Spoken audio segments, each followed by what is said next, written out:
What's up, Norberg Nation? How's it going? So in today's video, we are going to be talking on how to brake correctly. Now, I know I've already done a video on this, but I really got some great footage the other day. If you haven't seen the video already, check it out. But I got some great footage of my pedals, and I just really want to go in depth on the correct technique to use when braking in a go-kart. So before we get into the actual technique we use when we are braking, we need to understand why we are braking. Obviously, the most important part of that is we're trying to slow the kart down. The other reason we use the brakes is to move the weight from the rear of the go-kart to the front of the go-kart. When you brake in a kart, the weight transfers to the front of the go-kart. Obviously, we don't have a suspension on these karts, so you don't really feel it that much, but the go-kart flexes and it leans that weight towards the front of the go-kart. These go-karts do not like to run flat. They don't like to be run that way. It's just not how they were designed. They're designed to flex and to move with the driver. So when you go into the corner and you brake hard, it forces that kart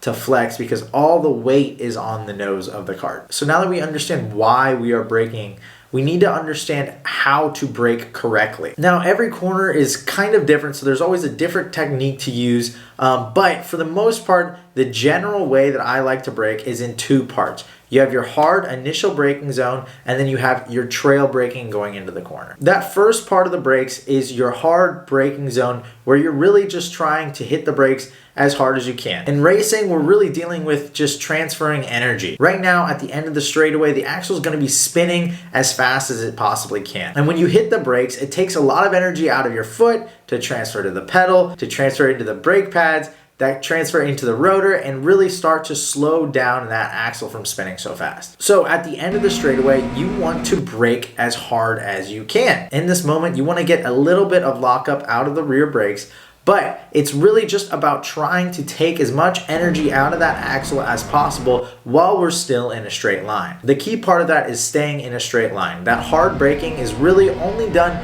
when we're in a straight line. It's going to allow you to get away with a little bit of that lockup when the cart's kind of dancing around, and then once you start to turn for the corner, you start to switch to a trail braking. Now that we're past our initial hard braking where we get a little bit of lockup out of the go-kart, we transfer into our trail braking process. In this moment of the corner, we still want to stay really firm on the brake pedal. I know a lot of people think trail braking, I'm just going to slowly bleed off the brake pedal. That idea is right, but the problem with that is that as you slowly bleed off the brake pedal, you're really not doing a whole lot for about 95% of that trail. 95% of the play of the brake pedal does nothing. Really, the most important parts of the brake pedal that really affect how you brake and really slow the kart down are those last 3% of that travel. The distance between your lockup and your trail brake on the actual distance of the travel of the brake pedal is pretty much nothing. You're gonna stay really firm on that brake pedal all the way down to the apex of the corner. Now, you don't want to be locked up as you go into the corner, but you do want to stay firm on the brakes. I always compare it to my foot is flexed when I'm locked up,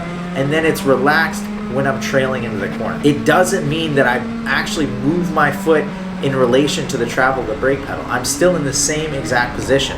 The only difference is I go from a flexed foot to a more relaxed foot. This allows the kart to still slow down as we get closer to the apex of the corner, and it avoids locking up. If you are getting locked up as you're going into the corner, that is not really based on the fact of hitting the brakes too hard. That's normally based because you did not hit the brakes hard enough on your initial hit. That's one of the main problems people have with this technique, is that they'll get that lockup as they get into the corner. If you are getting that, just make sure you go in your initial braking and hit the brakes harder there. It'll make that trail braking a lot easier. Again, like I said, you really want to take a lot of that energy out of that brake disc initially in a straight line. And then as you start to bend into the corner, stay firm on the brakes, but don't lock up. This allows you to keep the weight on the nose of the kart as you go into the corner, so you still get that front grip all the way down into the apex. It also allows the kart to stay flexed all the way into the corner and gets that inside rear tire off the ground,